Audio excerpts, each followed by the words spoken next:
They were supposed to spend 6 months on the International Space Station, but unexpected events intervened, doubling the length of their mission. Today, NASA's Frank Rubio and Roscosmos cosmonauts Sergey Prokopyev and Dmitri Petelin begin their journey home to wrap up the longest spaceflight in history by an American and the third longest spaceflight ever.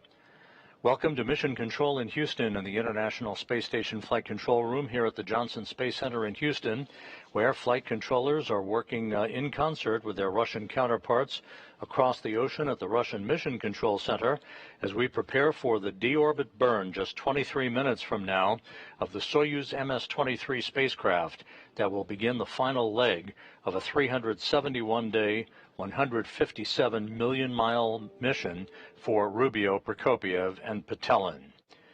We're standing by for more word on all of the developments that will lead up to the deorbit burn in less than 23 minutes.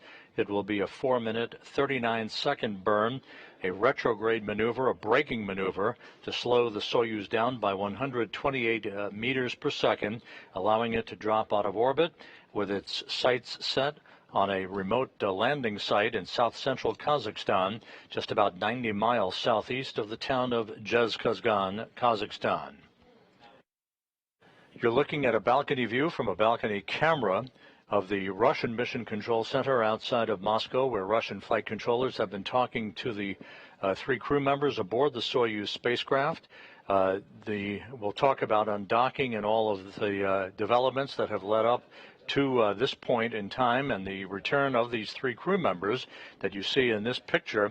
Sergey Prokopyev, the Soyuz commander, in the center seat of the descent module of the Soyuz spacecraft. To his left and on the right of this picture is cosmonaut Dmitri Petelin, and on the left, NASA's Frank Rubio, who is the all-time record holder for the single longest spaceflight by an American astronaut. At the time of landing that is coming up at 6:17 a.m. Central Time, 7:17 a.m. Eastern Time, this trio will have accrued 371 days in space, completing 5,936 orbits of the Earth, and as we mentioned, a mission spanning 157.4 million miles, roughly the equivalent of 328 round trips to the moon and back. Sergey Prokopyev, and this his second flight into space, will have accumulated 568 days in space, putting him 12th on the all-time list for most days in space by a human. Petelin and Rubio, of course, wrapping up their first mission in space and again aboard the International Space Station.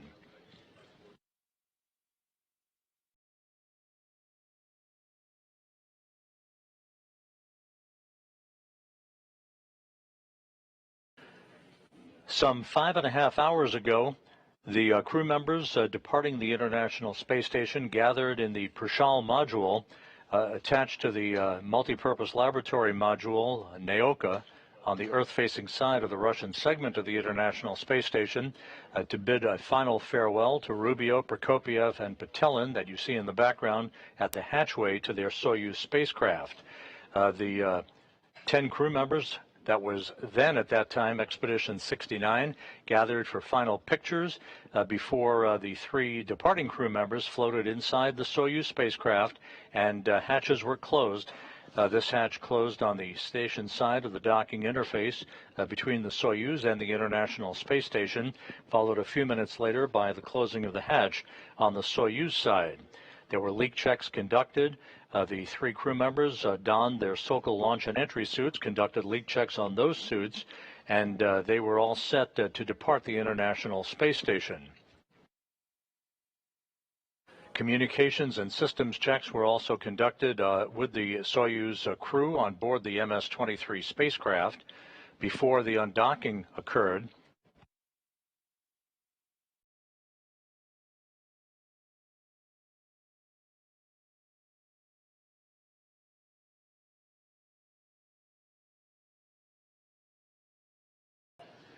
With all of the systems on the Soyuz spacecraft in good shape, the command was issued to open up the hooks holding the Soyuz in place to the Prishal module, and at 2:54 and 30 seconds a.m. Central Time, 3:54 and 30 seconds a.m. Eastern Time, the Soyuz departed the International Space Station as Rubio, Prokopyev, and Petelin left the complex that had been their home for more than a year.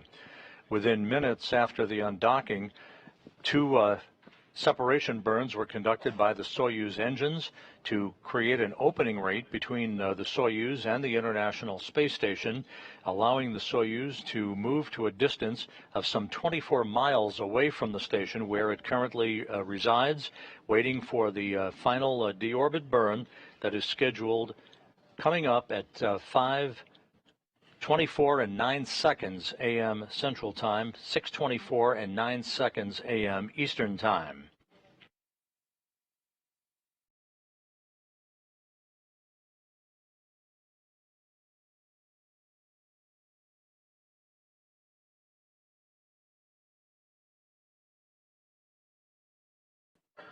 The configuration of the International Space Station before the undocking showed the two Soyuz vehicles, as you see in this graphic, the MS-23, that Rubio, Prokopyev, and Petelin are on board. The MS-24 spacecraft that was parked alongside of MS-23 was the vehicle in which Oleg Kononenko, Nikolai Chub, and NASA's Laurel O'Hara launched on back on September 15th. Once the MS-23 undocked a few hours ago, it left just the Soyuz MS-24 that was docked to the Rosviet module on the Earth-facing side of the Russian segment of the International Space Station. And at the time of undocking, Expedition 69 formally came to an end, and Expedition 70 began under the command of Andy Mogensen that you see in the front row in this crew portrait, along with NASA's Jasmine Mugbeli. From left to right, Nikolai Chub, Konstantin Borisov, Andy Mogensen, the new commander of the International Space Station, Oleg Kononenko, Jasmine Mugbeli, Satoshi Furukawa of the Japan Aerospace Exploration Agency, and NASA's Laurel O'Hara. So Expedition 70 now underway on board the International Space Station. The crew members on the station conducting some experiments and some housekeeping in the wake of the departure of Rubio, Prokopyev, and Petelin. Meanwhile, in Kazakhstan, which is the focus of attention, the NASA and Russian landing teams are about to take off from the airstrip in Zhezkazgan, the intermediary staging site for today's recovery operations.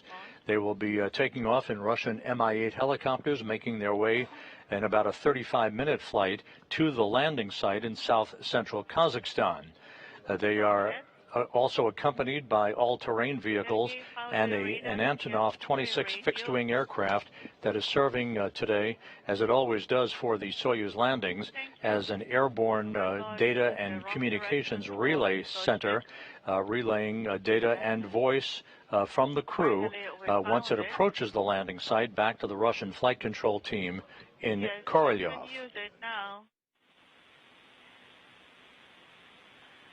We assembled it successfully. Thank you.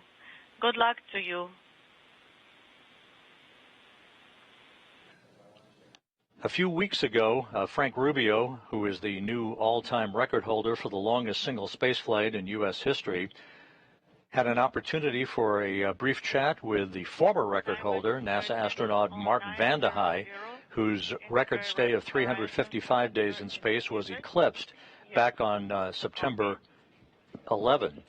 Let's take a look at that quick conversation between Rubio and Vande Hei about tips that Vande Hei provided Rubio about today's entry and landing. Since it's been a long time since your Soyuz instructors talked to you about landing and what to do, I'm going to remind you about a couple things that I might have made a mistake on.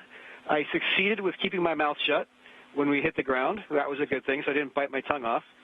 And but make sure you do keep your head in the seat. You will have the strength to be able to lift your head off the seat. So when you're tempted towards the end to check how far above the ground you are, don't do that, because it might creep up and get you before you thought it was there, because you do hit just as hard as everybody says you do. Yeah, the good thing about that is that I'll have some help, because I think my spine has extended just enough that I kind of am wedged into my seat liner, so I shouldn't move very much at all. Frank Rubio, a medical doctor, and now the new record holder for the longest single spaceflight. Once the deorbit burn occurs, as you see in this animation, it will slow the Soyuz down by 128 feet per second, allowing it to drop out of orbit.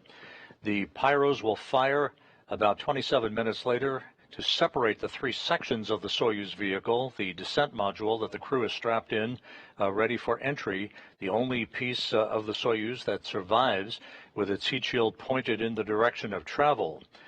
About 15 minutes before touchdown, parachutes will deploy from the Soyuz in a carefully choreographed sequence that will enable the Soyuz to gently sway toward the landing site in Kazakhstan. Just a few seconds before touchdown, the soft landing engines will fire in a final braking maneuver, and the Soyuz will have touchdown. Again, the touchdown point about 90 miles to the southeast of Zhezkazgan in a remote area on the steppe of Kazakhstan, where the Russian search and recovery forces, comprising the Rosaviatsia Civil Patrol, will be waiting along with RSC Energia personnel to begin the extraction of the crew from the Soyuz spacecraft. Once out of the spacecraft, the crew will be placed in reclining chairs, comfortable chairs, to enable them to have a few minutes to regain their equilibrium. They will be feeling the tug of gravity against their bodies for the first time in more than a year today. They will then be carried in those chairs to a nearby inflatable medical tent for medical exams and an opportunity to take their Sokol launch and entry suits off and get into more comfortable flight clothing. They will be then carried to three waiting helicopters, Mi-8s, Russian Mi-8 helicopters, for a 2-hour flight back to the staging city in Karaganda, Kazakhstan, where they will split up, Rubio boarding a NASA jet for a flight back to Houston, and the two cosmonauts, Prokopyev and Petelin, boarding a Gagarin Cosmonaut Training Center aircraft for their flight back to Star City, Russia, and their training base outside of Moscow.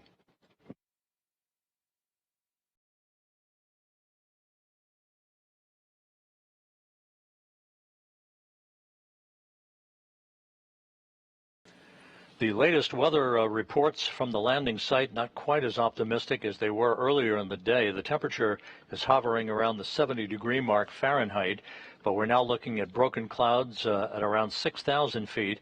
There have been some rain showers in the area. We are hopeful, of course, of getting video of the Soyuz descending under the chute, but that will depend on the visibility and how close to the bullseye target the Soyuz actually arrives at, as to whether or not we're going to get any meaningful video of its descent under its parachute. Some of the milestones in terms of the times coming up as we approach the 10-minute mark before the deorbit burn is initiated. The deorbit burn again will begin at 5:24 and 9 seconds a.m. Central Time. It will last 4 minutes, 39 seconds in duration, slowing the Soyuz down by 128 meters per second, allowing it to drop out of orbit. The module separation that will occur takes place some 27 minutes after the deorbit burn. That module separation that is initiated by pyros will separate the top section, the orbital module, the middle section, which is the descent module, where the crew is strapped into their seats, Prokopyev in the center seat, Petelin to his left, and Rubio to his right. The lower section, the instrumentation and propulsion module, will be separated and discarded as well. The descent module, again, the only portion of the Soyuz that survives the rigors of entry. Those rigors will first be felt at about 5:54 and 51 seconds a.m. Central Time, as the three crew members reach the first traces of Earth's atmosphere.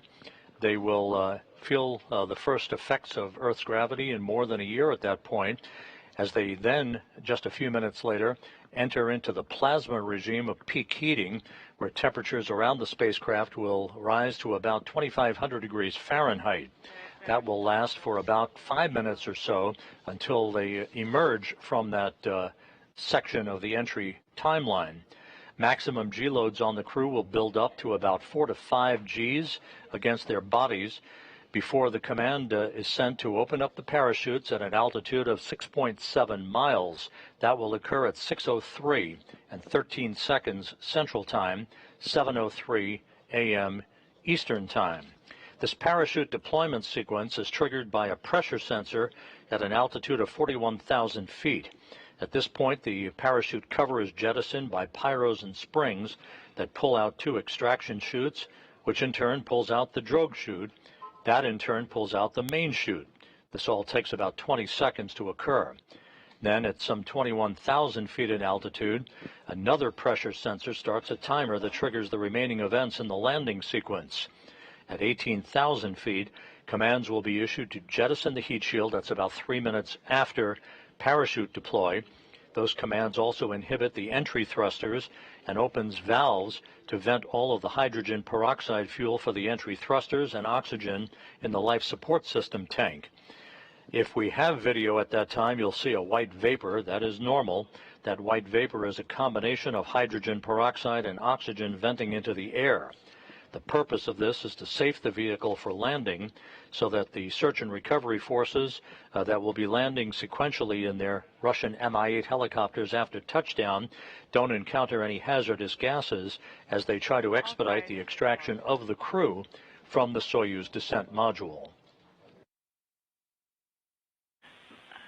Maneuver and turning off the fans of the high cooling and drying equipment. Copy that, and please continue reporting your status to us.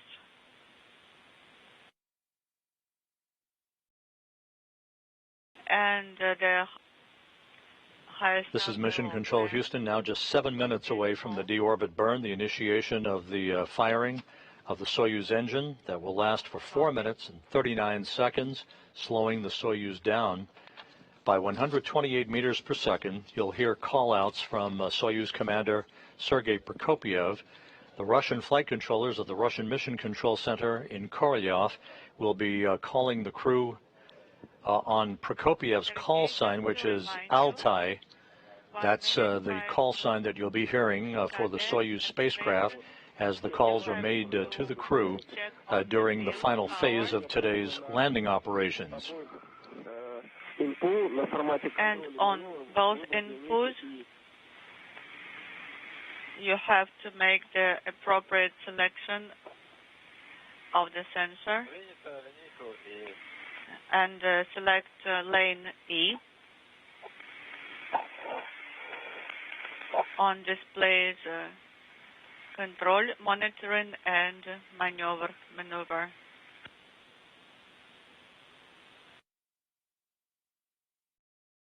The three crew members are coming home in the Soyuz MS-23 that was launched in February as a replacement vehicle for the damaged Soyuz MS-22 that Rubio, Prokopyev, and Petelin launched on over a year ago in September of 2022. That vehicle was damaged on December 14th when it incurred a leak in its coolant system through its radiator. The coolant was depleted, thus rendering that Soyuz MS-22 unusable for the return of the crew. The Soyuz MS-23 was launched in February unpiloted, made an automated docking to the Prokopyev module on the Earth-facing side of the Russian segment of the International Space Station. The MS-22 was then undocked without the crew on board and returned to Earth for a landing in Kazakhstan in the same vicinity that these three crew members will be returning for a touchdown a little less than 1 hour from now.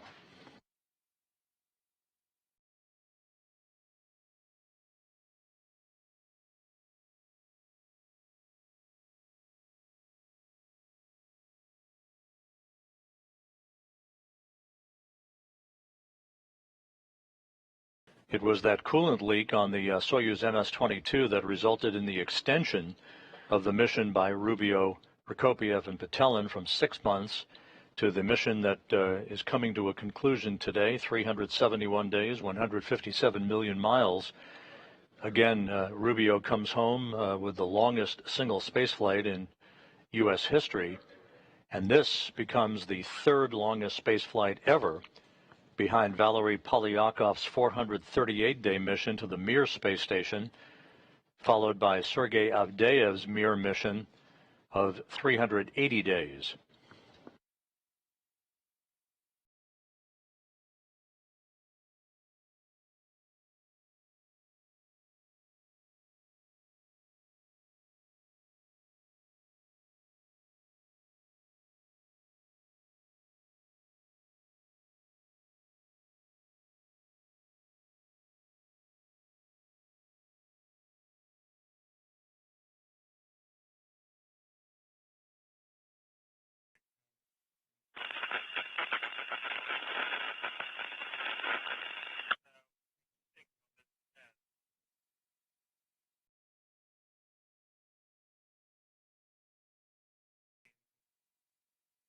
Less than 3 minutes now until the initiation of the deorbit burn.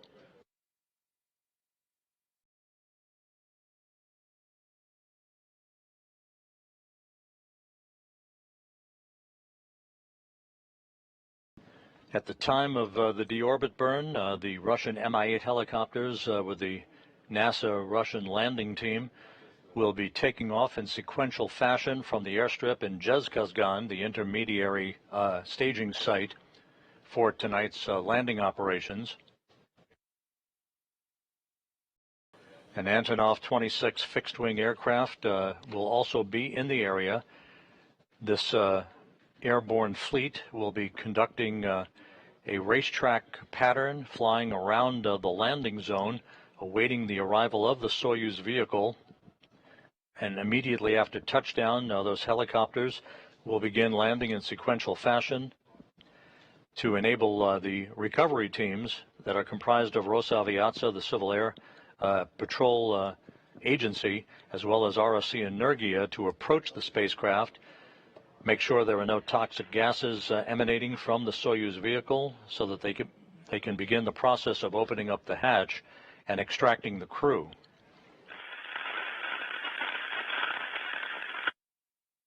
"90 seconds away now from the initiation of the deorbit burn.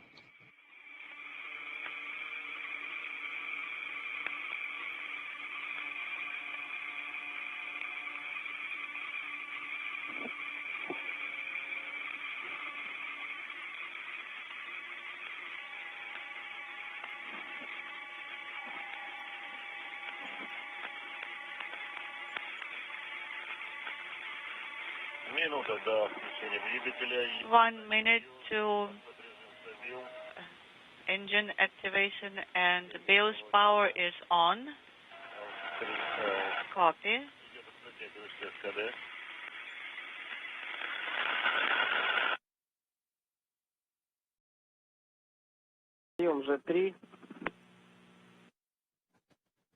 Russian flight controllers now intently watching their data, 30 seconds away from the start of the deorbit burn. Command.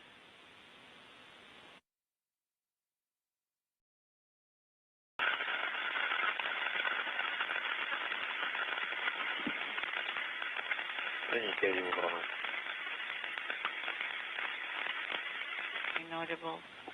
Standing by for the beginning of the deorbit burn.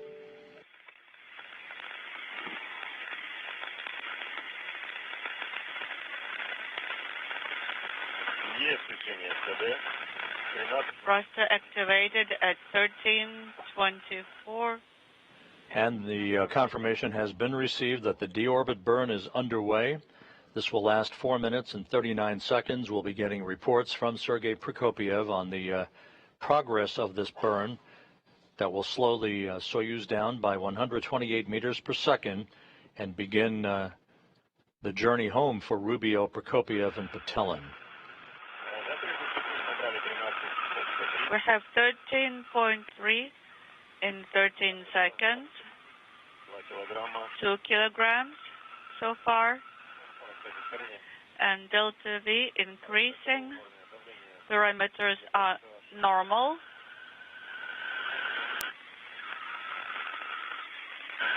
Good reports so far on the progress of the burn.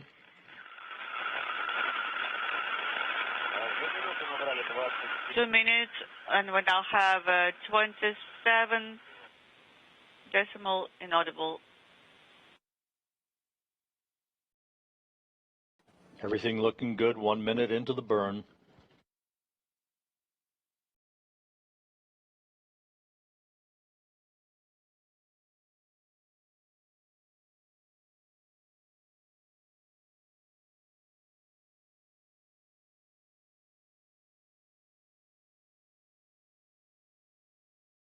Three minutes left in the deorbit burn. Everything proceeding as planned. KDU combined propulsion system parameters are nominal. Pressure in the oxidizer line inaudible.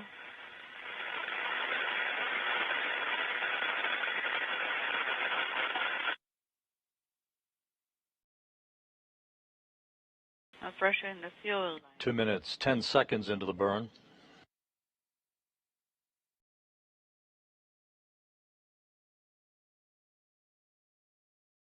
Change in velocity and all of the engine pressures looking good.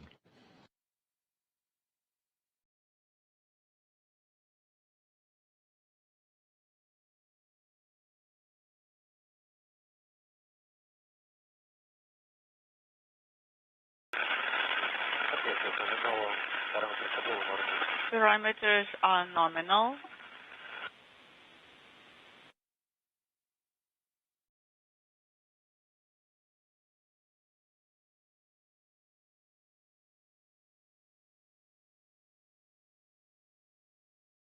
Three minutes into the burn, about another minute and a half.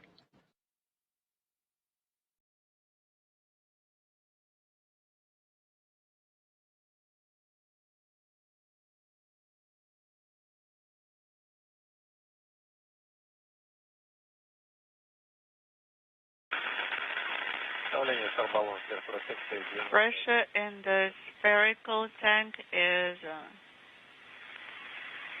inaudible. 3.5 minutes into the burn, just about 1 minute left. 95 meters in 30 seconds, and the KDU combined propulsion system parameters are nominal.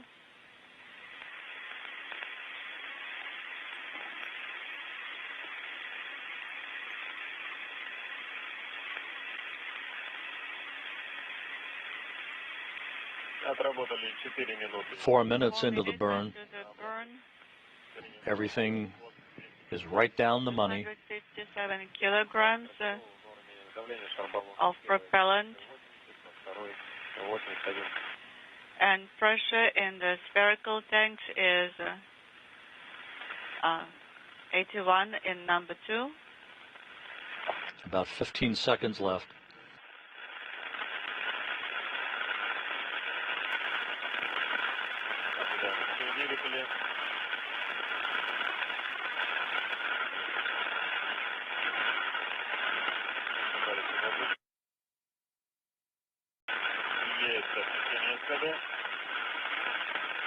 And the deorbit burn is complete and perfectly normal. 4 minutes, 39-second braking maneuver.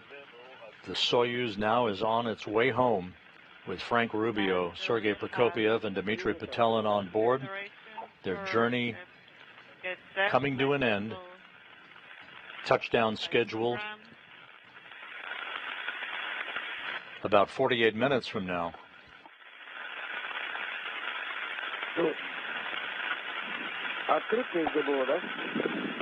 Is this KDU open? Pressure. The next milestone on the road home will be the module separation that is scheduled at 5:51 and 58 seconds a.m. Central Time. The pyrotechnic separation of the three sections of the Soyuz.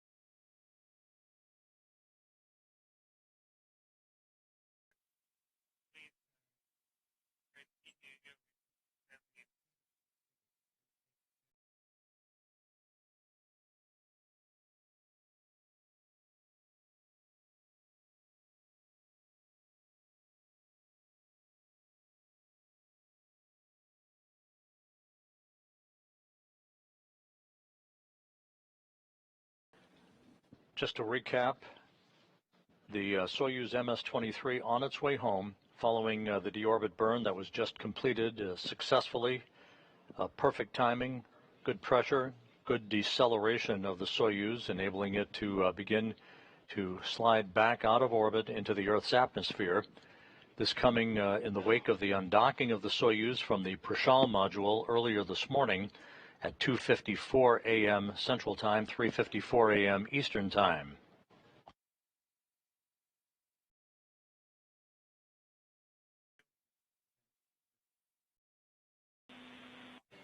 And again, in this animation, you'll see the next event. There is the module separation that will occur pyrotechnically. The descent module, where the crew is located, will enter the Earth's atmosphere. Temperatures around the spacecraft will build to about 2,500 degrees Fahrenheit, heading toward the landing site in Kazakhstan. A series of events will deploy a drogue chute and then a main parachute about 15 minutes before touchdown. The chute deployment sequence will occur, setting the stage for the firing of the soft landing engine just about 1 or 2 seconds before touchdown. That is planned to be about 90 miles to the southeast of the town of Kazakhstan. The Russian Mi-8 helicopters are airborne now, heading for the landing site, which is about a 35-minute flight. They will arrive in a circular racetrack pattern around the landing site that you see there at the bullseye mark, moving from southwest to northeast, passing just south of Baikonur, the cosmodrome where the Soyuz launches take place. Most recently, Laurel O'Hara launching with Oleg Kononenko and Nikolai Chub on the Soyuz MS-24 spacecraft. They're now part, of course, of Expedition 70. The weather at the landing site right now is showing broken clouds at about 6,000 feet, light winds, temperature around 69 degrees Fahrenheit, and some rain showers in the area. So it is questionable as to what our visibility will be of the spacecraft descending under the parachute. We'll stand by, of course, and as soon as we have video from the landing site, we'll bring it to you.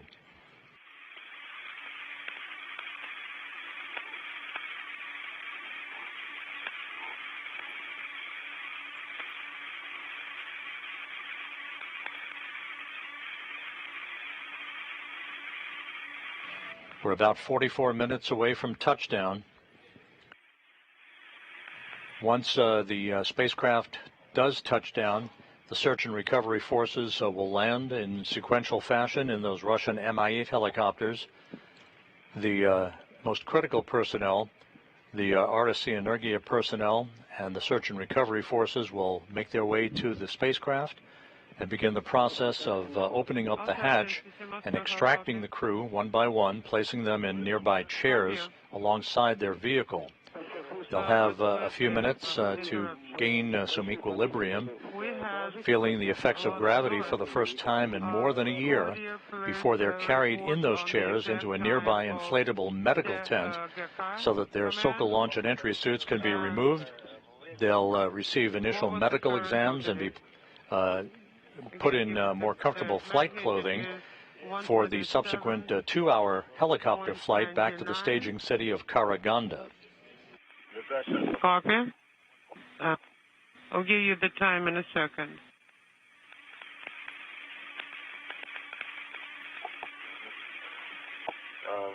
Okay, main engine cut off, command 132847. Copy. How copy? Yes, copy. Our specialists are working.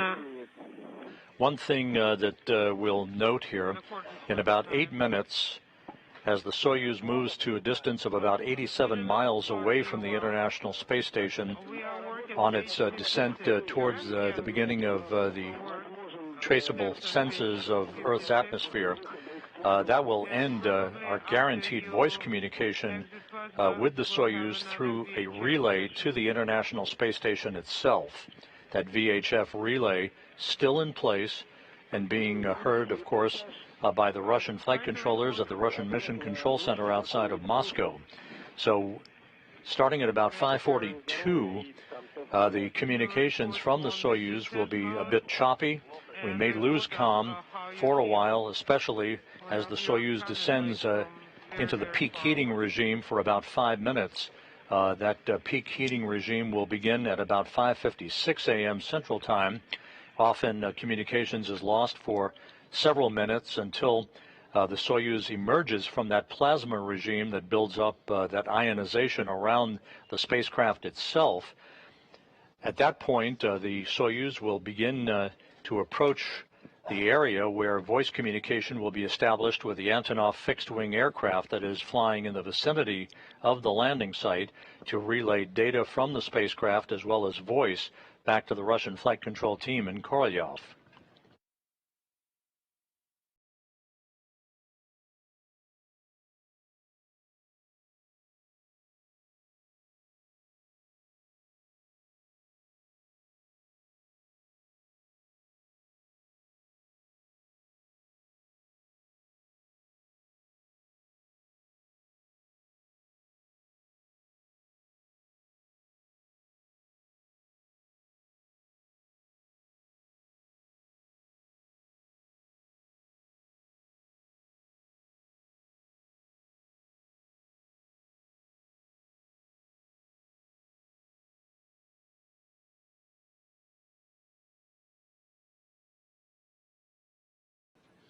Three countdown clocks here in Mission Control are ticking backward towards major events that are upcoming. The separation of the three sections of the Soyuz about 14.5 minutes from now. The opening of the parachutes some 25.5 minutes from now. Landing now just under 40 minutes southeast of Zhezkazgan, Kazakhstan.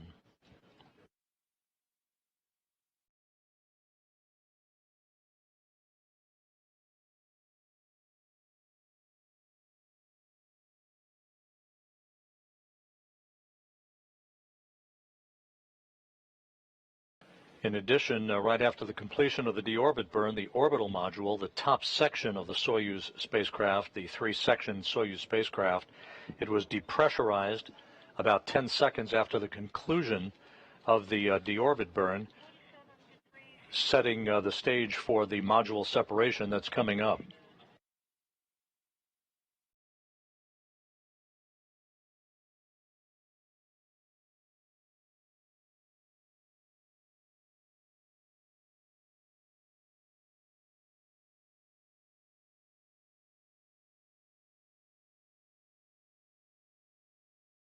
The precise landing coordinates being relayed to the crew on board the Soyuz. The current projection by the ballistics officers for the RSC Energia team at the Russian Mission Control Center shows the landing site at 47.20 degrees north, 69.39 degrees east.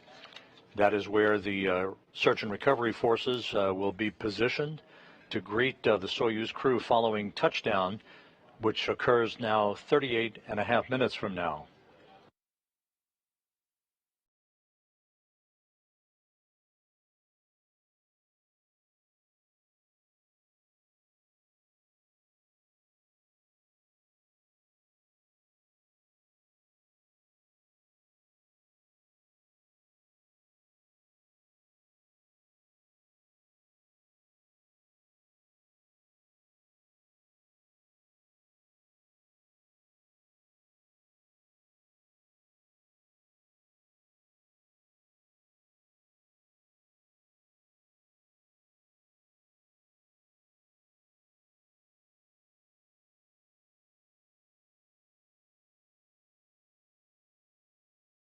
"12 minutes until module separation, the next major milestone en route home for Frank Rubio, Sergey Prokopyev, and Dmitri Petelin. This trio was launched on September 21st, 2022 on the Soyuz MS-22 spacecraft that ultimately was damaged, losing its cooling capability through a coolant leak in its radiator, and was rendered unusable for the safe return of the crew. The replacement craft that is coming home today, the Soyuz MS-23, was launched in February, unpiloted, and the Soyuz MS-22 was undocked and deorbited for a landing in Kazakhstan unpiloted. The coolant leak resulted in the extension of the mission by Rubio, Prokopyev, and Petelin that is coming to a close today after 371 days, the third longest spaceflight in human spaceflight history.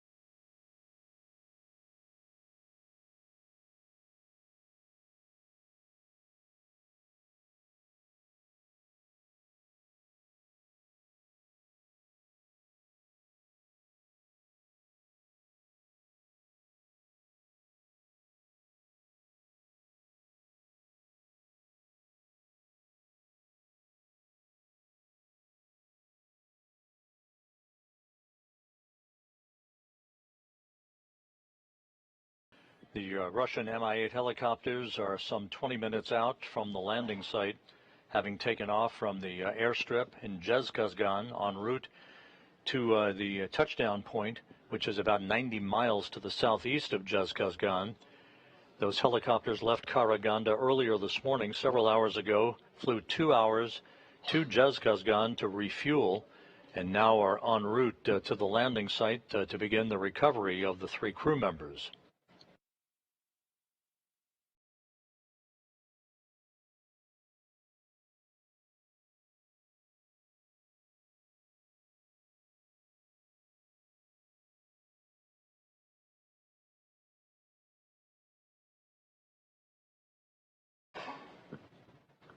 And we've reached the point where the Soyuz is far enough away now from the International Space Station that the voice communications relay capability through the station is no longer available or should not be available, so communications may be a bit sporadic and choppy from this point on through the descent through the Earth's atmosphere.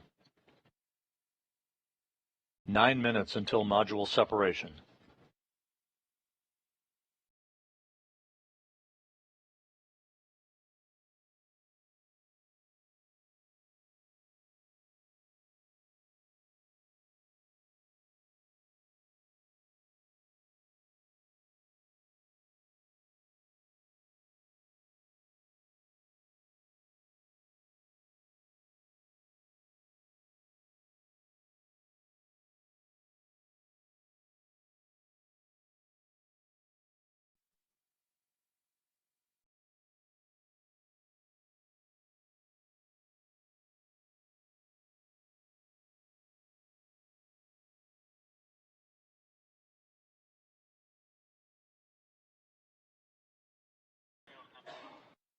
All of the events leading up to this point in today's return of Rubio, Prokopyev, and Petelin have gone by the book. The undocking that occurred earlier today at 2:54 a.m. Central Time, 3:54 a.m. Eastern. 2 separation burns of the Soyuz engine enabled the Soyuz to back away from the station and accelerate its departure rate from the complex for the deorbit burn that occurred a short time ago. That was a 4-minute, 39-second retrograde maneuver, slowing the Soyuz down by 128 feet per second, enabling it to begin its descent back to Earth. We're less than 7.5 minutes away now from the next milestone. That will be the pyrotechnic separation of the 3 sections of the Soyuz, discarding the orbital module and the instrumentation and propulsion module, leaving just the descent module with the 3 crew members strapped inside. Sergey Prokopyev, the Soyuz commander, in the center seat, flanked to his left by Dmitri Petelin, and to his right by Frank Rubio.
again, voice communications not possible again through the relay from the International Space Station from the Soyuz spacecraft at this moment. The Soyuz now too far away from the station to provide that relay. This is normal. Everything is proceeding on track, coming up on the 5-minute mark until module separation.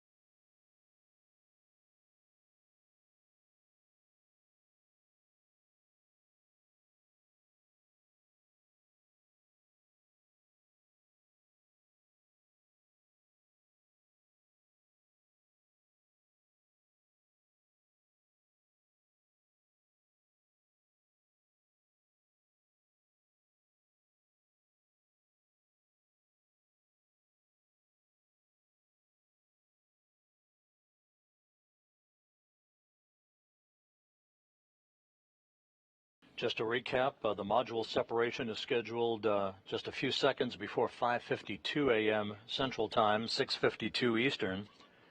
That will be followed about 3 minutes later by entry interface at an altitude of 62 miles. The first tug of gravity against the 3 crew members' bodies in over a year at that point as they begin the plunge back into the atmosphere. Some 2 minutes after that, they'll entry into plasma, where the peak heating around the spacecraft will begin. Temperatures around the Soyuz will build to about 2,500 degrees Fahrenheit, the heat shield in the direction of travel for the descent module. As it ablates or repels that heat, there will be an orange fireball, if you will, around the spacecraft. This is typical for returning space vehicles coming through the atmosphere at their high rate of speed. This will be about a 3-minute regime in the plasma for the 3 crew members. Once they emerge from that, G-loads, or the G-forces against their bodies, will build to about 4 to 5 Gs just after 6 a.m. Central Time. The command to open chutes will be initiated at 6:03 and 13 seconds a.m. Central Time, 7:03 a.m. Eastern Time. Again, that parachute deployment sequence triggered by a pressure sensor at 41,000 feet.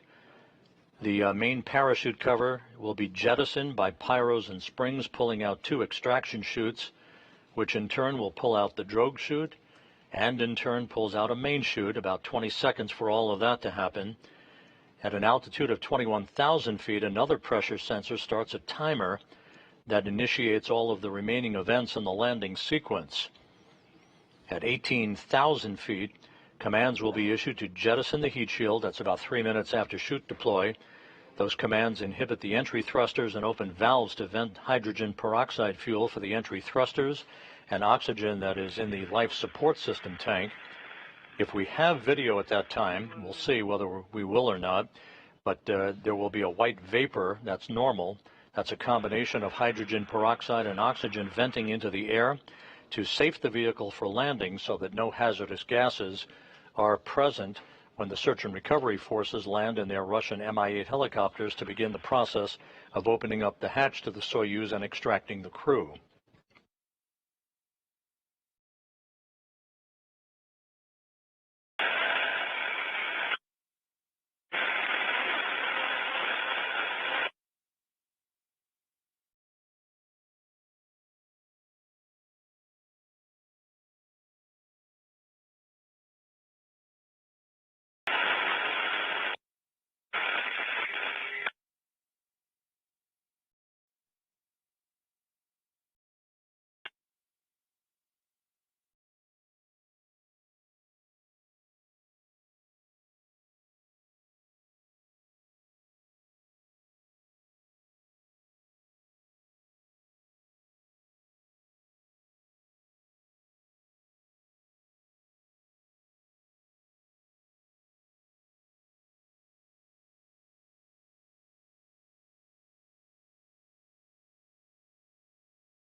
We should be about 30 seconds or so away from module separation. We'll be standing by for that confirmation.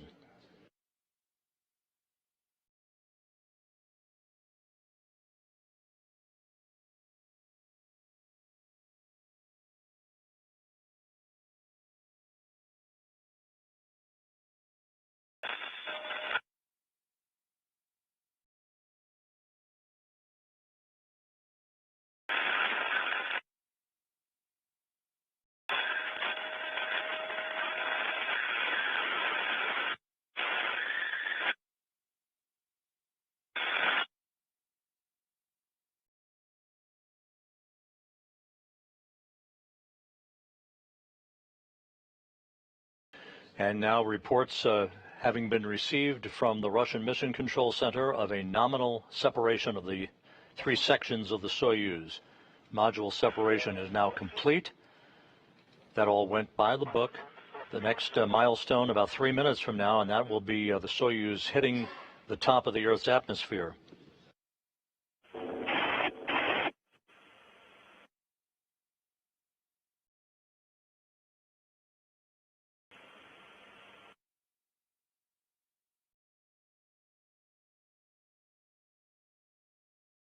Hudson Station on 2 for OCT2.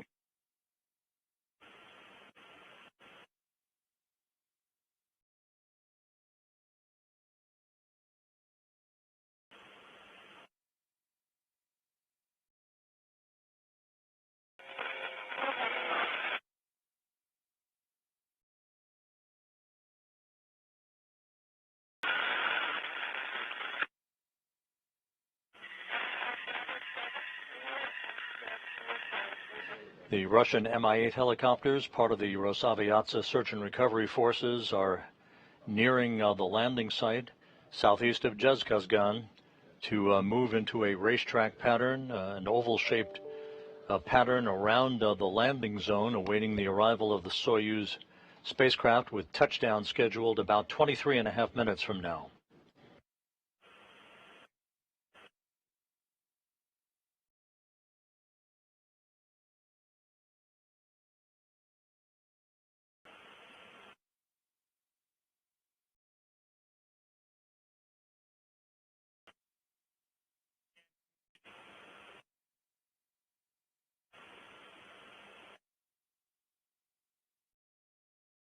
Flight controllers in Korolyov outside Moscow receiving data from the Soyuz spacecraft through their communications satellites, the Luch system.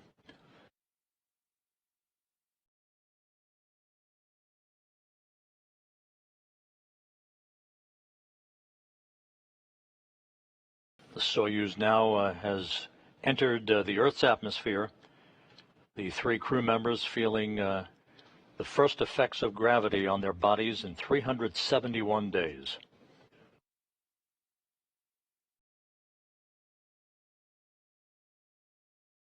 Just over 8 minutes until the scheduled deployment of the parachutes.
The Soyuz currently descending through the Earth's atmosphere, 6.5 minutes to go until the commands will be sent to begin the parachute deployment sequence.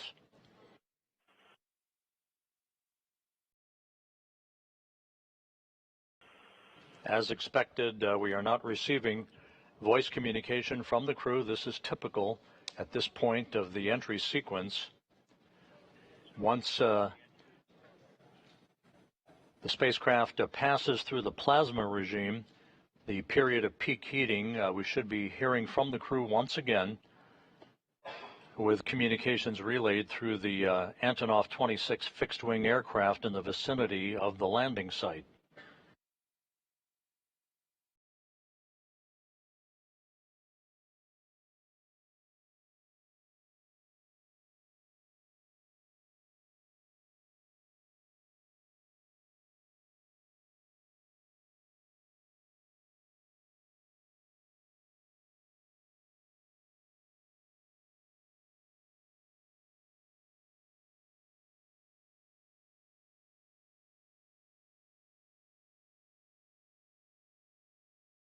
You're looking at a view from balcony camera in the Russian Mission Control Center outside of Moscow, their International Space Station Flight Control Room. All is quiet here at Mission Control in Houston as flight controllers belonging to the Orbit 1 team continue to watch over the International Space Station and follow developments on the Soyuz's descent for its touchdown in south-central Kazakhstan.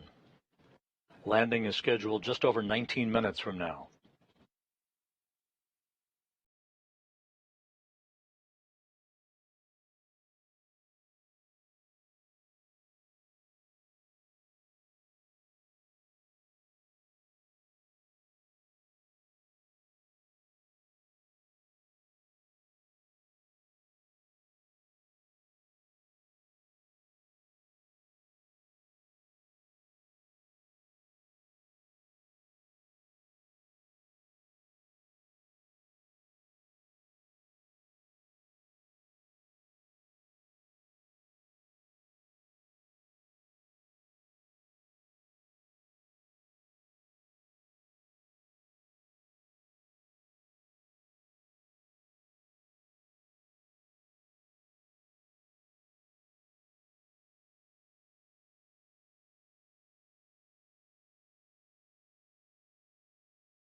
As we approach the top of the hour, we'll be standing by for confirmation of a chute deploy that is scheduled just over 3.5 minutes from now. The Soyuz should be emerging from that plasma regime any minute.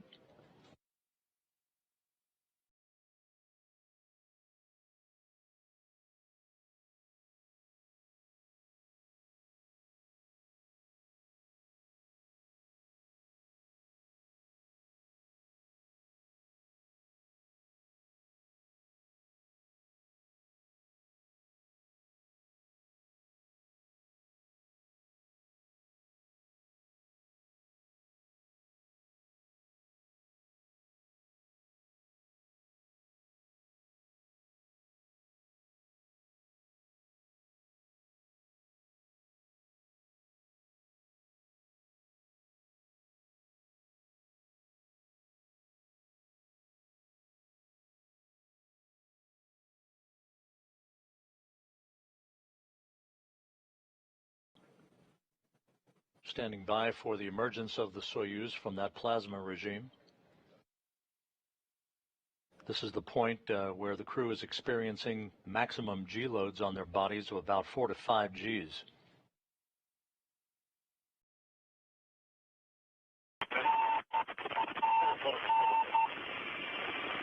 And there is that familiar beacon signal coming from the Soyuz MS-23.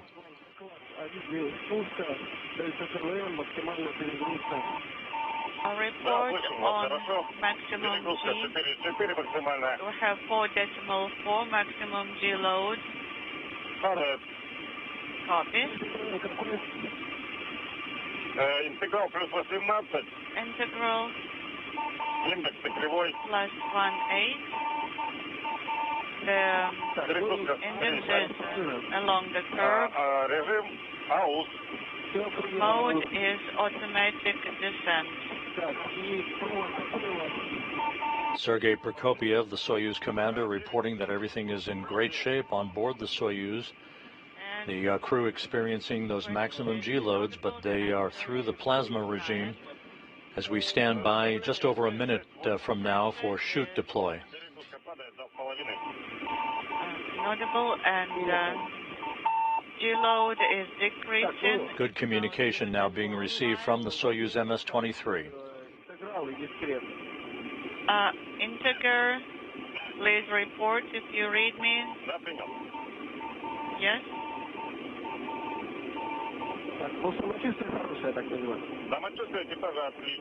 And how are you feeling? We are feeling great. Thank you. End of control. Integer is +18. Index positive +1. Copy.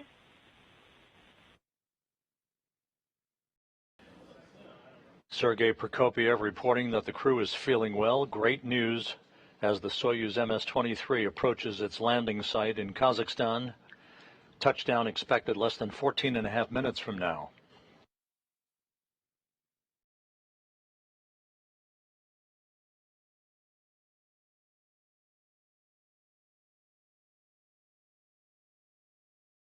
We should be getting confirmation momentarily on the opening of the chutes.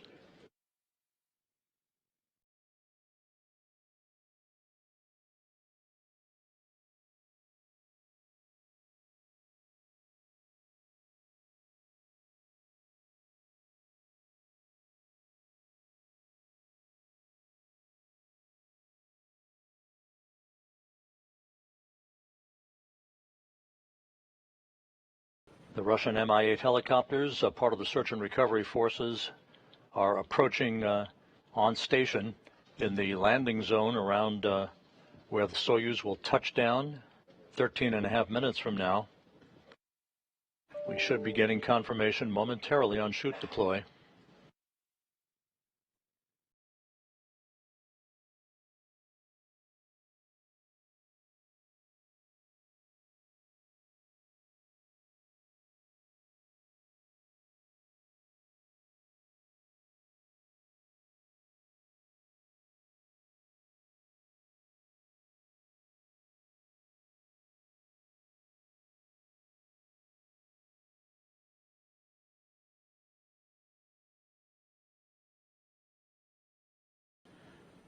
Twelve and a half minutes until touchdown.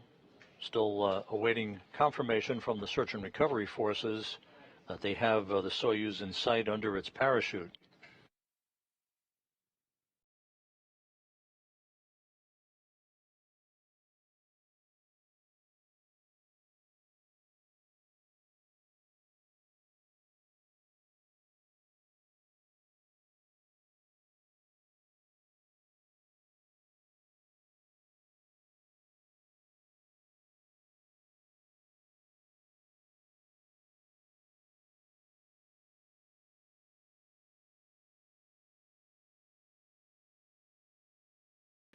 We now have confirmation that the Soyuz parachute has been deployed.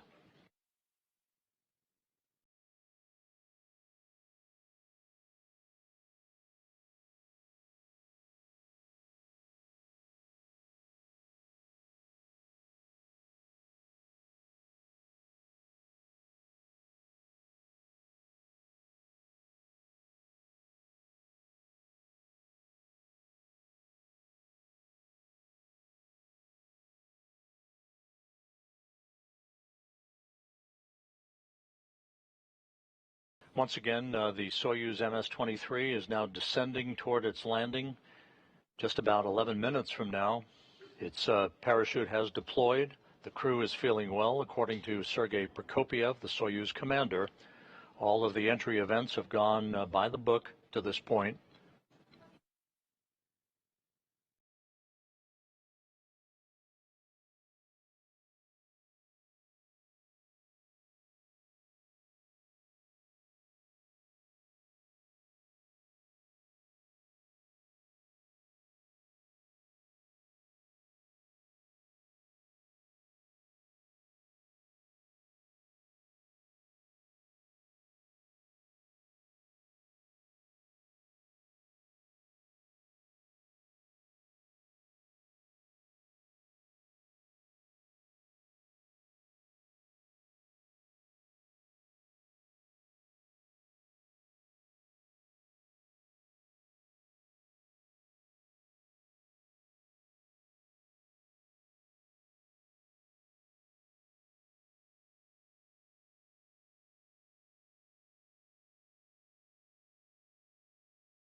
The skies are quite overcast at the landing site. Temperatures around 69 degrees. We're still waiting for video from the landing site.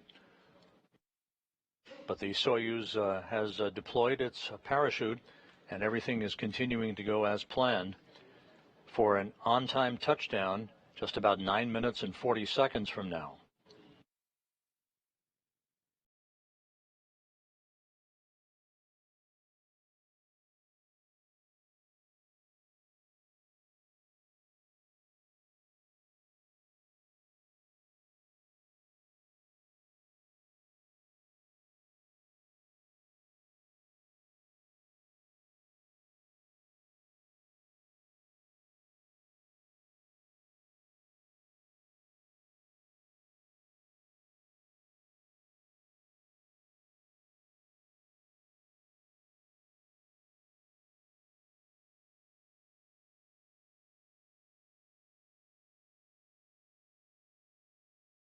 The search and recovery forces at the landing site now confirm that they have the Soyuz in sight under its parachute. All of the events to this point have been a winner. Everything has gone according to schedule, and the crew, according to Sergey Prokopyev, the Soyuz commander, is feeling well. Just 8.5 minutes until touchdown.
Now about 7 minutes until touchdown. Everything continuing on course. The chutes have been deployed for the Soyuz MS-23. It is gently descending under its large orange and white parachute.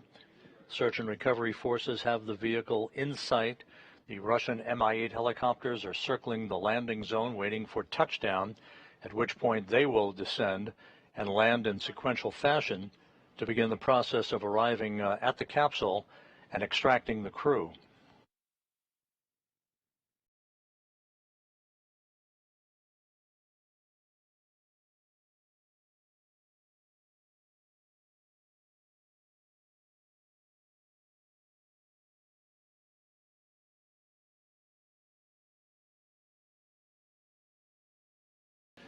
And there's our first view of the Soyuz MS-23 under the chutes.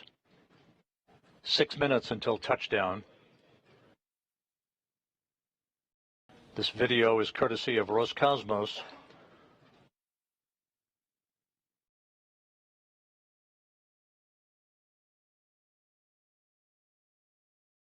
Soyuz descending at its normal rate of descent. Search and recovery forces are reporting back that everything is looking good from their perspective.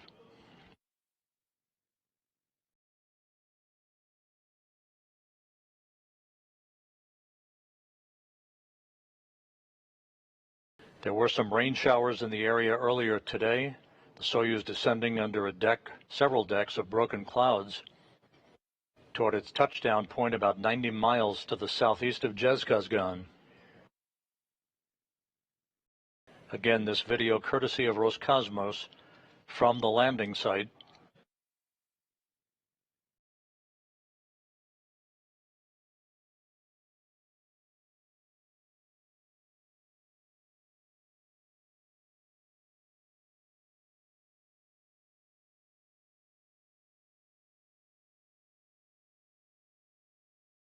Inaudible. Less than 5 minutes to go until touchdown. The extended mission of Frank Rubio, Sergey Prokopyev, and Dmitri Petelin is now in the home stretch.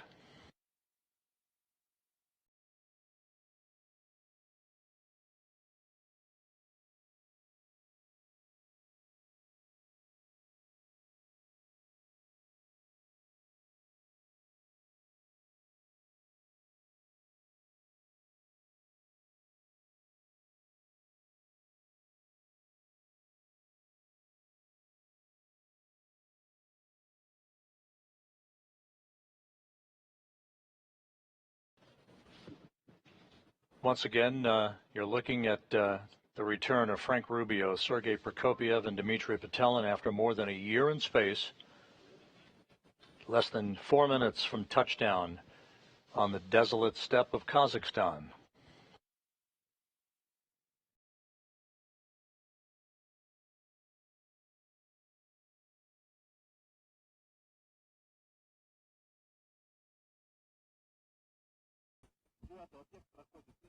The parachutes deployed as planned at 6:03 a.m. Central Time. 3 minutes later, the Soyuz heat shield was jettisoned. 409. Confirm. The next event will be just a second or two before touchdown. That'll be the firing of the soft landing engine.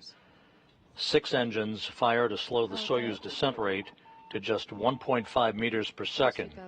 How do you read it?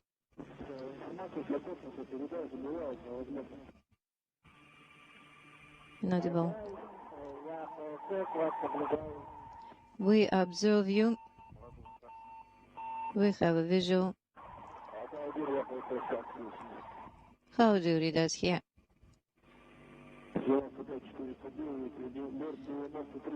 553. Search and recovery forces communicating directly now with Sergey Prokopyev, saying that they have a good visual on the spacecraft. Just over 2 minutes until touchdown. It has been 1,000 meters. We are not able to connect with them in audio yet. We can hear them, they are not hear us yet. It has been 1,000 meters. We hear them, they are not. Less than 1,000 meters from touchdown.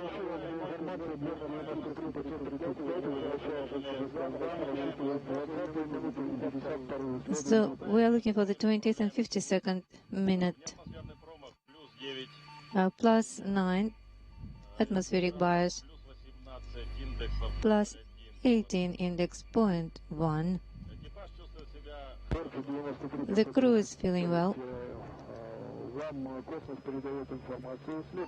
Sergey Prokopyev continuing to provide reports back to the search and recovery forces, indicating that the crew is doing well. Just over a minute until touchdown. The crew is doing well. Let them know. Cosmos 9549. For your information, the object has passed 500 meters and feeling well. 690 is out. Search and recovery helicopters are circling the landing zone. We might see one of those helicopters come into view shortly, as the Soyuz is less than 500 meters off the ground. We have come with the crew and they're feeling well. Prepare. 100 meters to ground. 100 meters to go. The crew being told to brace for touchdown. Object getting close to touchdown. Object touchdown. Touchdown confirmed at 6:17 a.m. Central Time. Rubio's record ride comes to an end as he, Prokopyev, and Petelin return to Earth after a 371-day, 157 million-mile journey at the International Space Station. The third longest flight ever in human spaceflight history is over with a pinpoint landing on the steppe of Kazakhstan. Altai search and recovery here. How do you read?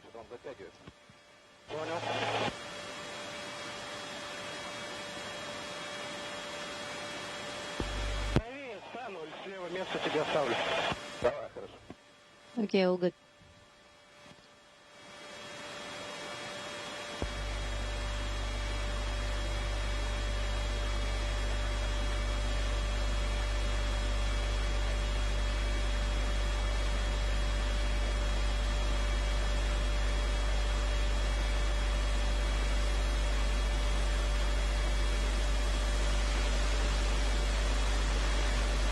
Once again, Soyuz MS-23 has landed on the steppe of Kazakhstan. A bullseye touchdown for the three crew members, Frank Rubio, Sergey, Prokopyev, and Dmitri Petelin. 409, how do you read?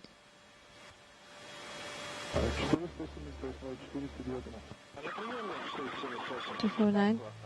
Landing occurring as planned at 6:17 a.m. Central Time, 7:17 a.m. Eastern Time, 5:17 p.m.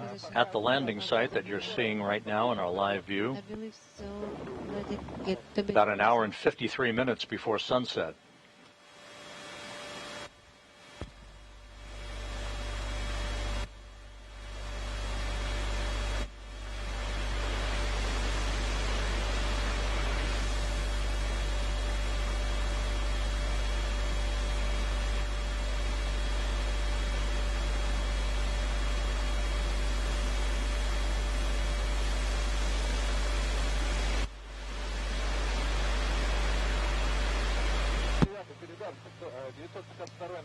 $952 is on the ground.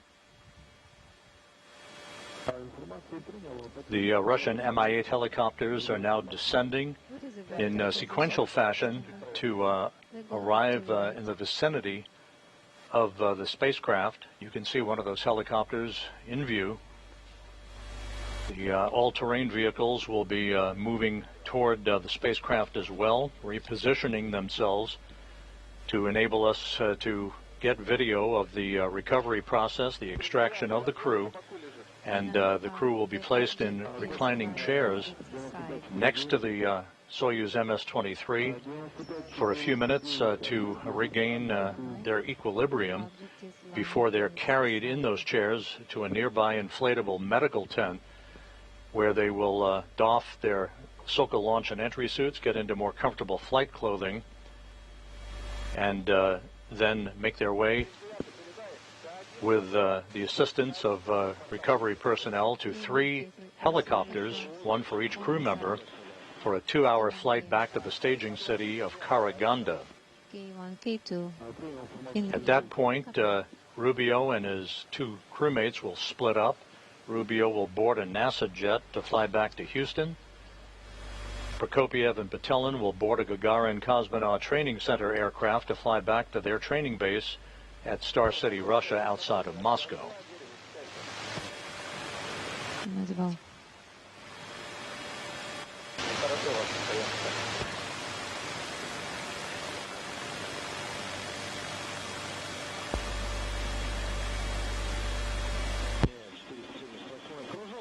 Well, 77, I will circle one more time.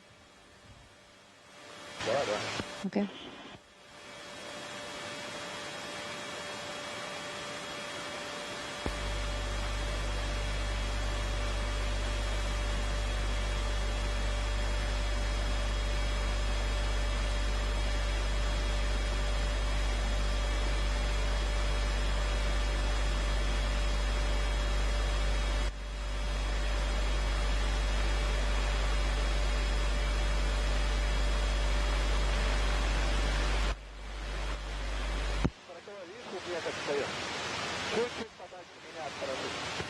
Go a little bit further, 49.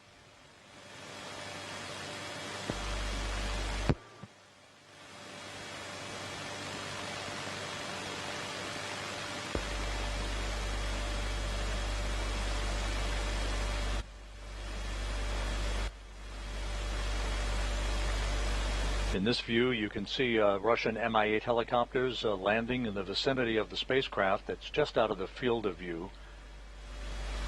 The all-terrain vehicle that carries this television equipment that you saw the landing from will be repositioning itself a short time from now and make its way to the Soyuz as it documents for us, and hopefully we will be seeing the extraction of the crew and the crew being placed in those reclining chairs by the capsule.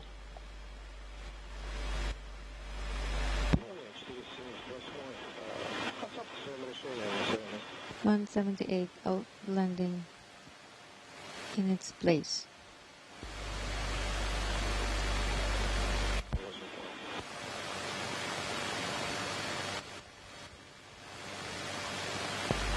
At the Russian Mission Control Center in Korolyov outside Moscow, the Russian words "Jest Posadka," they've landed, and a greeting welcoming Frank Rubio back after his record-setting mission for an American astronaut of 371 days in space.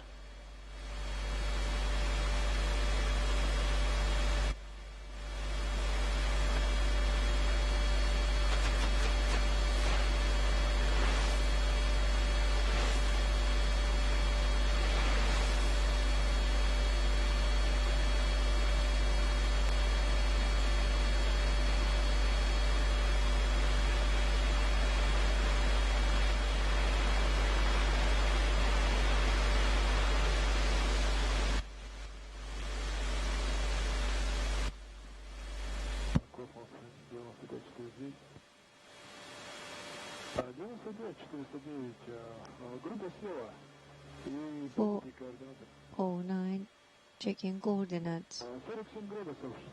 47 degrees, 16 minutes, 47 seconds. 1 minute, 39 seconds.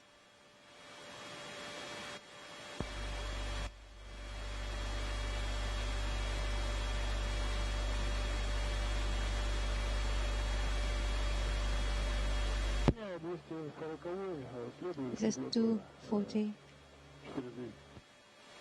I'm following 49.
This is Mission Control Houston. Once again, you're looking at video from the landing site in Kazakhstan, where the Soyuz MS-23 touched down just 9 minutes ago.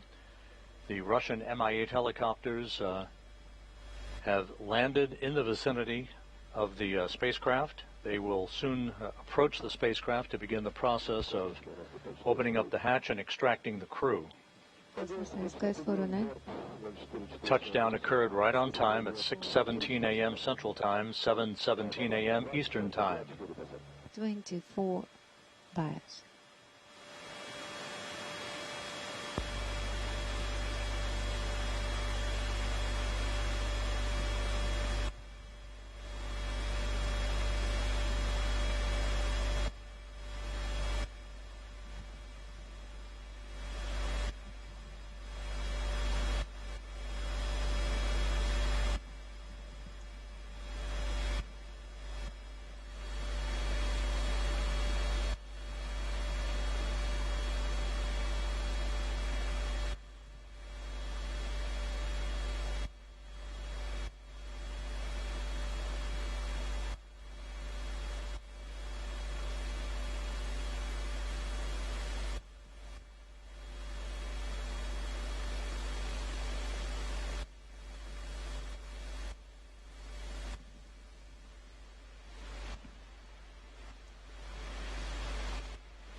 95 4 09. Object is close by.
This is Mission Control Houston.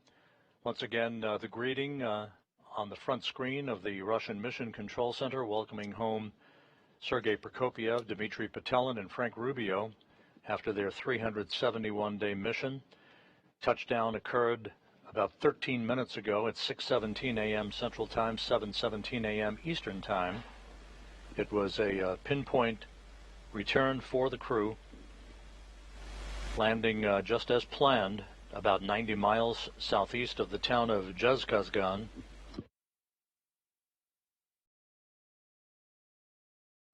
The Russian search and recovery forces, the Russian Mi-8 helicopters, have landed to begin the process of extracting the crew from the Soyuz. All of the events beginning with hatch closure late last night Central Time, followed by the undocking of the Soyuz from the International Space Station's Prishal module at 2:54 a.m. Central Time this morning, and the deorbit burn that occurred several hours later. All of those events went by the book, no issues whatsoever. Sergey Prokopyev reporting to the search and recovery forces in the final minutes before touchdown that the crew was feeling well and ready for their return to Earth.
This is Mission Control in Houston. We're still waiting for video from the spacecraft at the landing site. The search and recovery forces are there. They are beginning the work to extract the crew from the spacecraft. So far, we do not have video alongside the spacecraft itself. The video resources at the landing site have to be repositioned from where they were to show us the touchdown that occurred about 18 minutes ago.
And this video now, courtesy of Roscosmos, showing Soyuz commander Sergey Prokopyev having been helped out of the Soyuz MS-23 spacecraft. Once again, this video courtesy of Roscosmos. Sergey Prokopyev, who was strapped into the center seat of the descent module of the Soyuz spacecraft, always the first out. He'll be followed by his two crewmates here shortly. Touchdown occurred just 20 minutes ago at 6:17 a.m. Central Time, 7:17 a.m. Eastern Time, 5:17 p.m. at the landing site.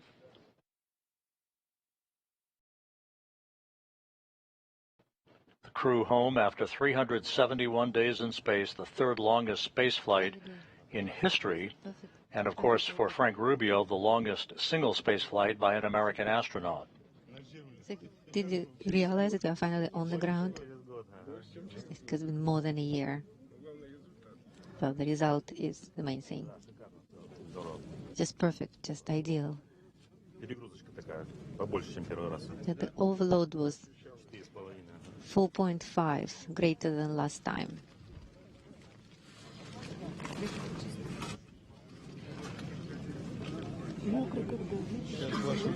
So wet. I'll take care of you. All good. I'll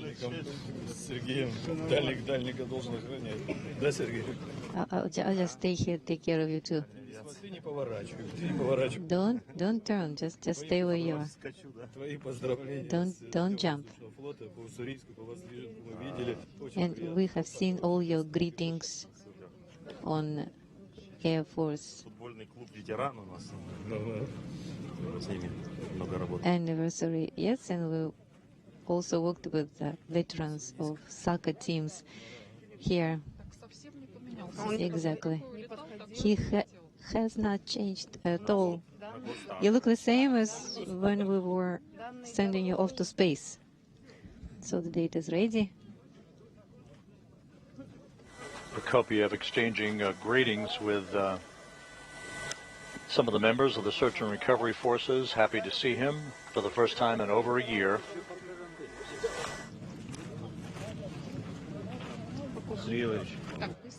And from the view we just had, it appeared as if the Soyuz was pulled over onto its side, Congratulations. as opposed to being upright. Thank you.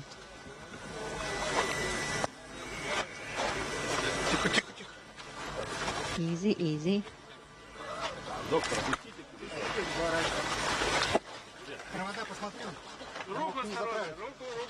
Check the arm. Check the cables. Careful. Easy. Frank Rubio, the U.S. record holder for the longest single spaceflight in history, back on Earth. Here you are. Don't fall.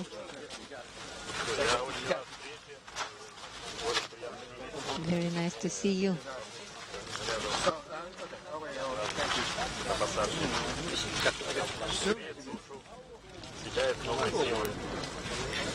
So great.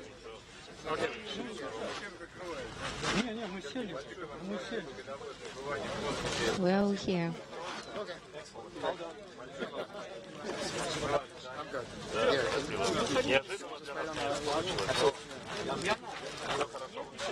All went well.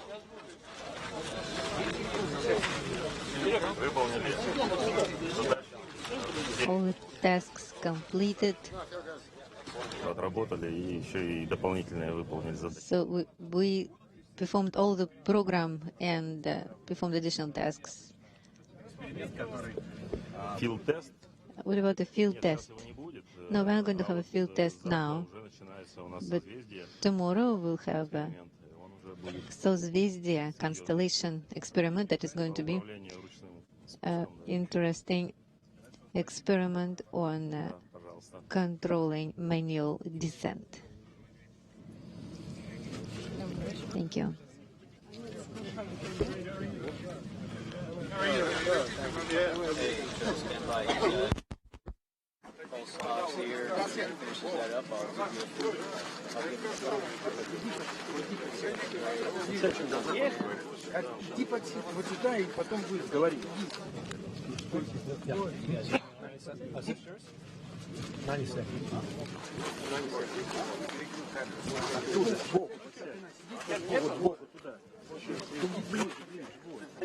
Your foot this way. Hello, Frank. Great, thank you. Great. It's good to be back. You're the doctor on the crew, mate. How is in the space? How is your mates? Fantastic. Yeah, everybody did really well.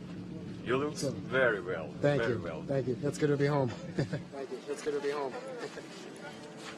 Thank you.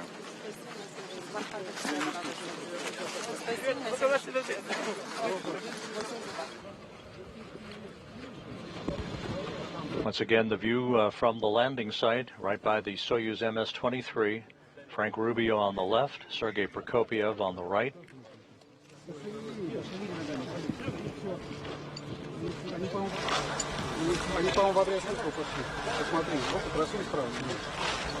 Check the arm on the right side.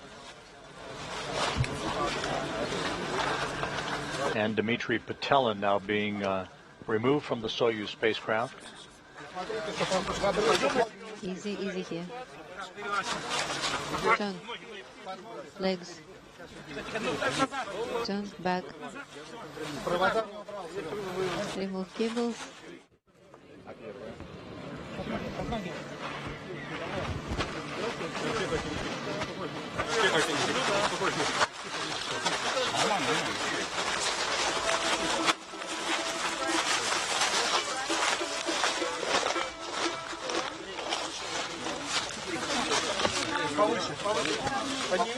Little higher.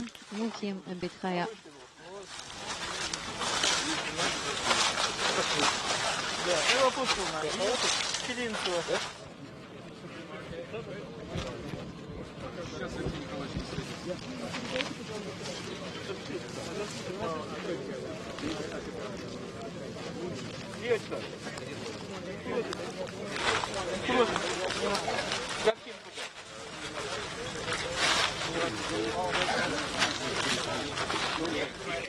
Frank Rubio receiving congratulations there from Joel Montalbano, the International Space Station Program Manager, who along with NASA's Chief Astronaut Joe Acaba, part of the NASA team on site.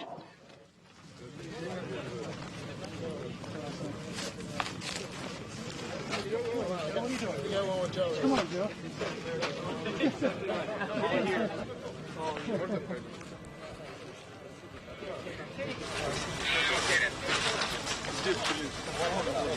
Серега!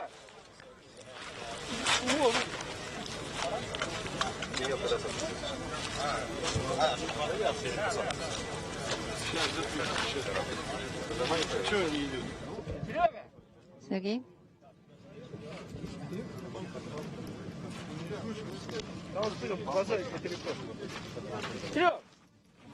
And a view of the Soyuz MS-23 spacecraft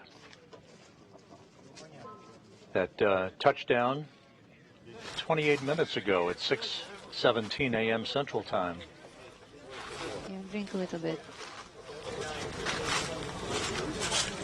Hold it.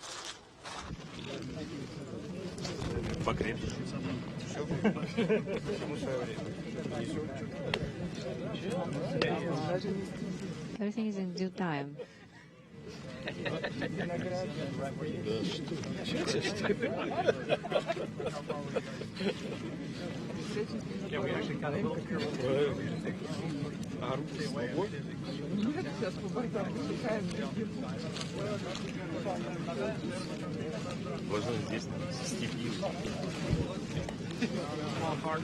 We're here in the steppe of Kazakhstan. Sergey Prokopyev, the commander of Expedition 69 and the Soyuz commander for the landing today, comes home after 2 flights in space and a total of 568 days, putting him 12th on the all-time list for most days in space by a human being. And there are technicians who are gathering up the parachute that deployed about 15 minutes before touchdown.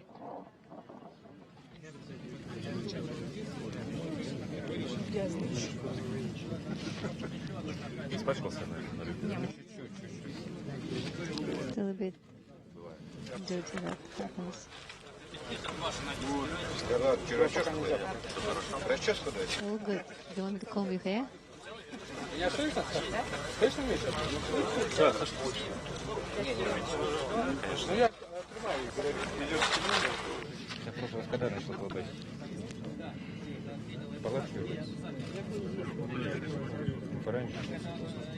После фунта. А также термочет только, да? Нормально, ничего удара нет. Такой. Приложила. So you had it was a bump, so it did feel it. This is Mission Control Houston, continuing to receive video from the landing site in south-central Kazakhstan. On the right, Sergey Prokopyev, the Soyuz commander and the commander of Expedition 69, which came to an end with the undocking of the Soyuz MS-23 this morning at 2:54 a.m. Central Time, 3:54 a.m. Eastern Time. Expedition 70 began, Prokopyev handing over command of the International Space Station to European Space Agency astronaut Andy Mogensen. Expedition 70 now well underway and will continue through the course of the fall time frame until Mogensen returns to Earth next spring with Crew 7. At about 300 meters, COM was established again.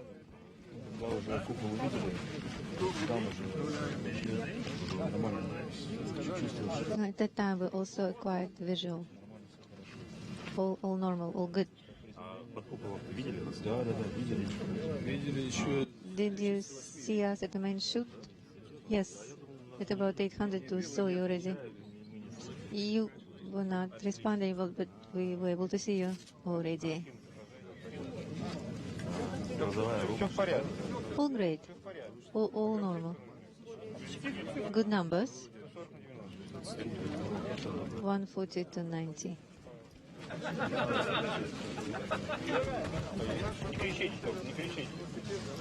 Don't scream over there. Да, слышно? Ты сунул рацию, какие? Ну да, The next step for the 3 returning crew members, they'll be, as you look at the all-terrain vehicles that are on site, the 3 crew members will be carried in those chairs into a nearby inflatable medical tent to doff their Sokol launch and entry suits, get into more comfortable flight clothing, and then they'll be transported in those ATVs to 3 awaiting Russian Mi-8 helicopters to take off for a 2-hour flight back to the staging city of Karaganda to the northeast of the landing site.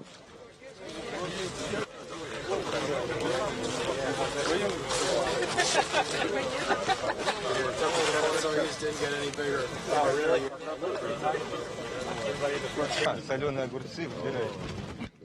And maybe you want some pickles. Oh yeah. Maybe some succulent pork. That would be nice. Well, not right now, about a week.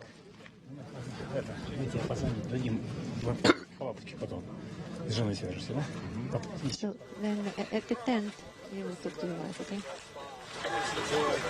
The landing occurred about an hour and 53 minutes before sunset at the landing site. You can see the sun beginning to fade on the horizon. On the left in the left side of your screen is Dr. Joe Schmidt, who is Rubio's attending flight surgeon, and on the right is the NASA nurse Yana Shelopova. And then once we got all picked up, I couldn't reach it.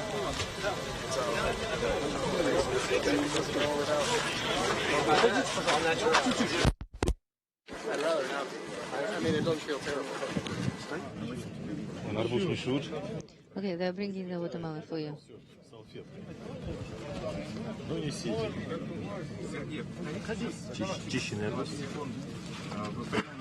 Make sure you clean it from the seeds. Okay, good. Oh, rada watermelon. Good deal. I am the commander of the search and recovery helicopter. So my apologies if we had to wait a little bit. But from all of us, we would like to give you this, the fruit of the earth. Oh, I can smell it now. Thank you. Sergey. And Dmitri Petelin, who was board engineer number 1. He and Prokopyev conducted 6 spacewalks during their time on board the International Space Station. As they should have. What did you bring from space? Good mood. And in my personal items, I had all the rings and crosses that I took with me.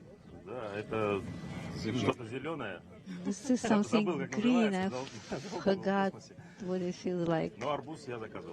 I did request the watermelon in advance, and I appreciate it. Thank you. Let's move it a little bit closer.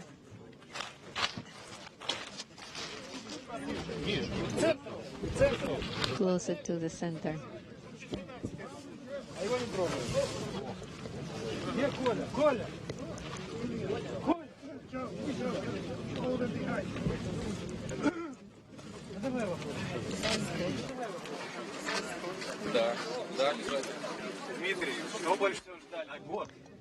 Dmitri, you've been there for a year.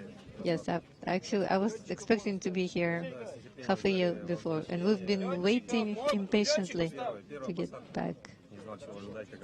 And it was my first landing. I didn't know what to expect exactly. Today I felt it to the fullest. the loads and gravity. What did you bring to your daughters from space? I brought souvenirs, photos, images that were brought to me by Progress vehicle. Are you going to follow some experiments right now as you returned as an operator? We are planning constellation Suzvezdy experiments, that is with a suit and using the arm, but that will depend on physically is possible. Thank you very much.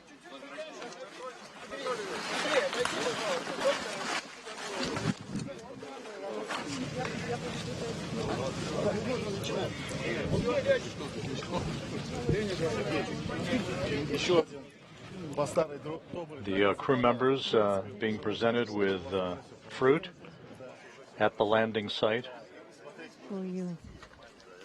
and Matryoshka dolls. I can open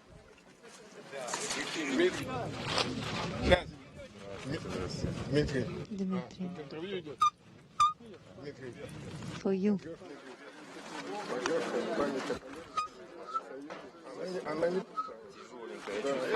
That is a heavy one. A heavy wooden doll, Matryoshka. Thank you, and greetings to Kustana friends. Now pilots.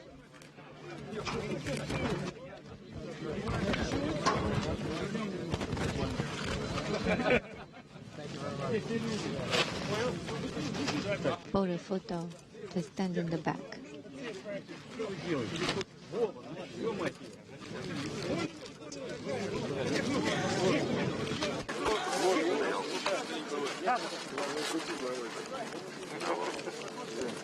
Those Matryoshka dolls bearing the images of each of the three crew members being presented to them by members of the search and recovery forces. I'm taking pictures of everybody. All perfect. Very good. The Soyuz landed 40 minutes ago at 6:17 a.m. Central Time, 7:17 a.m. Eastern Time, 5:17 p.m. at the landing site. The crew was quickly extracted, placed in these reclining chairs for an opportunity to regain their equilibrium. They'll be carried in those chairs a short time from now into a nearby inflatable medical tent, where they will doff their Sokol launch and entry suits, get into more comfortable flight clothing, receive medical exams, and then be flown on three individual helicopters 2 hours to the staging city in Karaganda, Kazakhstan, where they'll split up. Rubio boarding a NASA jet to fly back to Houston. Prokopyev and Petelin boarding a Gagarin Cosmonaut Training Center aircraft to fly back to their home base, their training base at Star City, Russia. Pick up the blanket.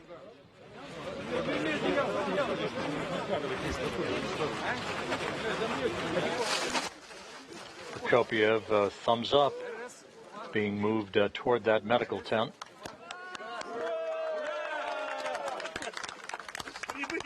Hooray! Welcome. Welcome back.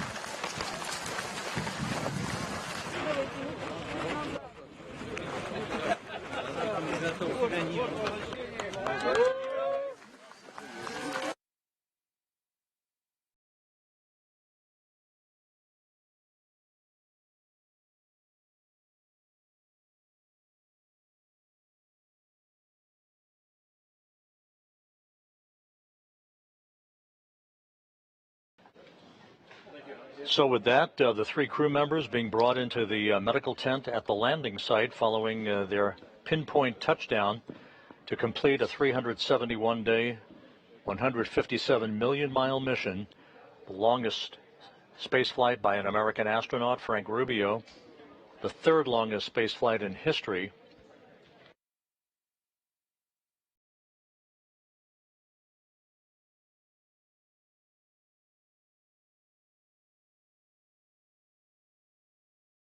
As we mentioned, the crew members were quickly extracted from the Soyuz MS-23 that landed on time, on target, and are now being brought into the nearby medical tent.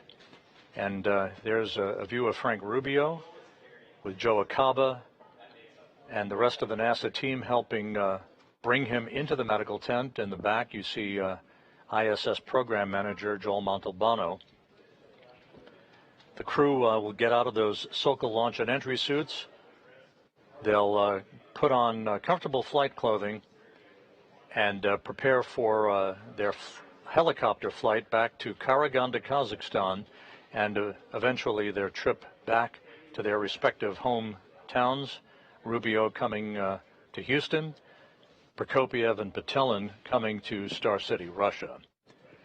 So with that, the crew is now back in the medical tent. Medical exams in store for them as they have landed after more than a year in space, the third longest space flight in history, a successful end to an eventful mission that was extended by 6 months, but ended in great fashion with a bullseye touchdown on the steppe of Kazakhstan. Frank Rubio, Sergey Prokopyev, Dmitri Petelin, safely back on Earth. With that, we'll wrap up our coverage for tonight and this morning. We thank you for joining us throughout the night. Stay tuned for more to come on the ventures of the Expedition 70 crew aboard the International Space Station. But for now, we'll bid you a good morning from Mission Control in Houston.